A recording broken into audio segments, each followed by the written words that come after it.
Hello all and welcome back to today's video. Today we're looking at 10 simple Rimworld mods that you should know about. Some of these are quality of life mods to, obviously make your life easier, and other mods will add items into the game for their added benefits. All the mods, as always, will be linked in the description below, so show the creators some love there. And if you do pick up any of these mods, or have any recommendations of other mods for us to look at on the channel, don't forget to comment below, and obviously like and subscribe if you enjoyed the video, or find it in any way useful. All production gives XP. By default in Rimworld, there are certain jobs that do not give experience points despite kind of being production / crafting. Stone cutting for one, smelting and chem fuel refining. It won't give experience in crafting, but require crafting to do a acceptable job at it. If we see here on Kamarov, normally you get no experience in crafting. They're currently 236, it's going to degrade slightly over time as well. So you might see it drop down 1 or 2 points. However, once they finish doing this stone chunk, boom. Nice big chunk of experience points. Same with smelting and same with chem fuel refining as well with this mod. So normally if you've got like a low level crafter, maybe got passions in it and you want to level them up to become a good crafter for making like masterwork gear in the long run, you'd have to like keep making loads of clothes or something, or loads of like cheap weapons to try to boost them up. With this mod you can just chuck them on smelting or crafting or chem fuel refining, and they can get the experience points that way, and therefore you won't have to waste loads of resources trying to boost them up. Quality workbenches. This mod assigns a quality to a workbench when your constructor builds it. It goes from awful all the way up to legendary like regular items do as well, and you get a work speed bonus and a beauty bonus, or negative, depending on the quality of the bench. If I go into the settings, at awful and poor quality you get a negative, so you get penalized to 95% or 98% on your work speed and research speed. Also at awful you get a -1 beauty as well, all the way down to legendary 1.2 times speed for research and work speed, and a plus for beauty. And if you want to adjust any of these stats, you can do them in the mod settings. I'd argue a legendary one possibly should be worth a bit more, but if I wanted to change that, I could. Simple improve. With this mod, you can improve the quality of certain buildings or certain furniture with a click of a button, rather than having to deconstruct and rebuild things over and over again until you hopefully get the right quality. On the actual item itself, we've obviously got the quality workbench mod on, so I can do it on these as well. We have the improve button down here. So if I click on this, we can get to pick what quality we want. So if I wanted to just improve it to an excellent quality, we can. Now, it's all dependent on the skill of the person doing it. It'll give you a warning. So if I cancel this quickly, actually, and we go for, I want to improve to legendary, we would need special circumstances. We can't just do that. However, with NG, she's got 19, nearly 20 construction. So we should be able to just draft and undrafted to clear the job. And then we'll try a masterwork. That's not guaranteed, but we'll see if she can do it. Let's just speed her up a little bit. We should go for it. Gotta fill it in like normal. It might fail, but it shows you here, minimum skill required for masterwork is 18. It's not guaranteed. It might, and whatever it comes out, it comes out at. Improve to excellent quality instead. And it's going to stay on there. They'll keep trying. So you would have to cancel it off if you want to try to, keep going for that masterwork. But if you've got the resources, just leave it on there until they finally do it.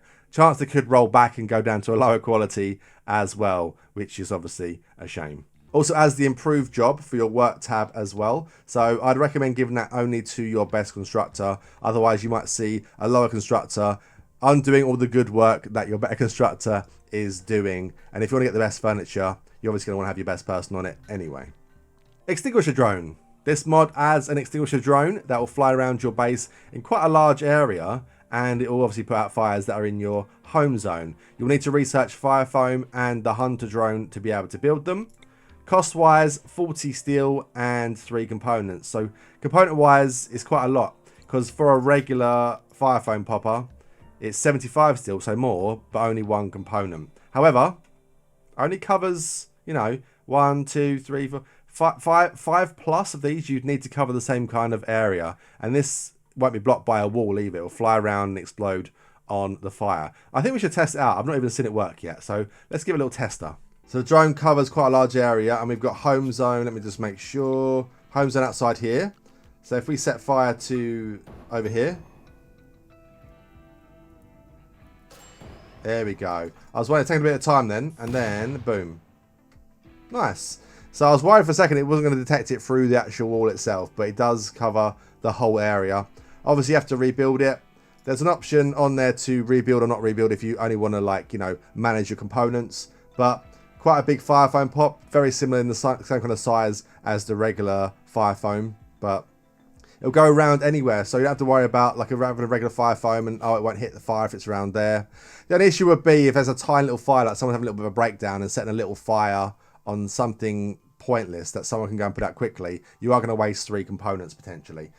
But safety first in Rimworld when it comes to fire, especially if you've still got wood bases. Tainted Renaming. Very simple mod that just changes. If you look at the gear here, this is a dead person here, died with their clothes on. Their duster is tainted. Normally, the T for taint will be on the far right. Now, is it a massive difference that the T is on the far left? For some things, because sometimes you need to strip corpses, right? Sometimes you might be doing a cannibal colony or multiple other different reasons why you might want to do it, because you want to strip them for the shield belt, because that's not tainted. Then you've got some tainted clothing. Sometimes stuff gets put in your stockpile and it's tainted, but you don't realise. But with this mod here, you now have a T at the front, so you can quite easily, without having to click on every single individual item in your stockpile, to see which stuff is tainted. Now obviously you can also filter your stockpile to not allow tainted stuff. We all make the mistake where we forget to do that. It just helps out in those certain colonies where you are stripping corpses quite a lot, that you can actually see what stuff is tainted a lot easier. And sometimes names of things are so long, and with the quality on there as well, the T's right down the end here. On the stockpile, it shows a brief summary and you don't see the T, and you have to click on every single item. This way, you know, quick T, yep, tainted, we can like go and smelt that, destroy that, or put it somewhere else because I've made a mistake and I've not done my stockpile as I probably should have done in the first place. Corpsepit. Very simple, does exactly what it says on the tin. That's a bit of a British reference, sorry. Yeah, you can store up to 20 corpses. One of my favourite mods I've found recently, and I use it in every single run now. You can fit up to 20 corpses inside there. You can even set what you want them to be, and there's the contents in there as well. You can also see some on the outside, and you can set it how you want. You can have mechanoids in there if you really want to do them as well, but you know, humans, rotten animals, or all animals if you really want. And then as soon as you want it burnt, click start burning. Someone's going to come over and do it, and then burns, and it shows you how long it's going to take to burn. So look, 10 hours for 3 corpses. It's a bit of time. However, how long would, if it's 20 corpses inside there, how long would it take you to cremate all those? It would take a long time. So doing it this way is quite efficient as well. I usually have a few set up. So I'll have one for like rotten animals, one for all humans as well. Well, maybe like 2 or 3 for all humans for late game colonies, just so you can fill them up. Put it in the kill box and you'll get rid of the corpses a lot faster. Now you can't build them on stone for some reason. Guess it's harder to dig, makes kind of sense. So you have to put it on top of dirt, but otherwise there are no real limiting factors. Price wise, only 50 stone blocks, so pretty cheap and very effective. Chempowered Deepdrill. So not only is it actually a Chemfuel powered deep drill, so you don't have to worry about electricity to it, but it also provides power as well. 1400 watts of it, in fact. So you can put lights with it and turrets with it if you want to protect it. 30 fuel will last you about 7 days. What I find with scanning normally is how often do you get stuff right at the edge of the map? Quite a lot of time. And obviously you put a wall around it maybe, and you still can put a wall around this one. But normally it's so far away from the base that you've got power cabling going all the way back to the base. It just takes a lot of resources and time. Or you'll be building your own generators up here or other power supplies up there. This powers itself and obviously other things as well. So, you know, it'll power turrets, lights, and this saves you the hassle of having to get a cable all the way back to the base. Another thing, it's quite cheap to make. 100 steel and 2 components. And to be honest with you, it provides 1400 watts of power for 30 chem fuel. So in a pinch, you could just build some of them in your base. Say, don't worry about, you know, using it, but I'm going to use it for power. So just cut some trees down, get some chem fuel, and you could just use them as generators if you really wanted to as well. Cook spoiling first. With this mod, your cooks will pick the closest to spoiling food, or the raw food, to make the meals out of. So, for example, on the shelf here, we have our corn, which has got 60 days on it, and we have bear meat, which is 1.9 days. So if I was to unsuspend this bill here, I'm not sure who our cook is. Do we have one? Not a good one. NG. If the cook, she should take the bear meat instead. So even if I was to speed her up here, she'll use that until it's done, then move on to the corn, which is a very good way of doing it, because otherwise you'll end up having food spoiling. So it basically is a good way of reducing wastage and getting through that stuff first. So you even might have some corn, some rice, and some stuff might have been around for 30 days. They'll get through those bits that's been around for 30 days first, and it just saves any kind of wastage. I think it's a really good idea for a mod. Meditate your ass off. In vanilla, you cannot force your colonists to meditate. It's one of the things you can't do, much like the research, the sleeping, and recreation. But the same mod author who did mods which you can do all those things now has got a meditate one as well. So we can click on our one person with side focus, raise their bar a little bit, and go and meditate. It's kind of ideal if you just had a raid or you just spent loads of side focus and you want to get some back quickly, rather than change their schedule and fill it up with meditate so they get it back for the next raid in case they have to like defend the colony. You can just right click on it, unless they got a work schedule. I had them as a work schedule and I was trying this out, and they go back to work very, very quickly. So as long as it's not during work hours, they'll do it. Obviously you can change them all to whatever you want, but you can schedule them fully to meditate and they will obviously do it anyway. But if you want to do a really quick bit of side focus back to maybe just, you know, be ensured the next raid's going to go okay, because you've got like stuns and you've got all sorts of different like berserk pulse, that kind of stuff, it's an ideal mod for that. Nuzzle Me.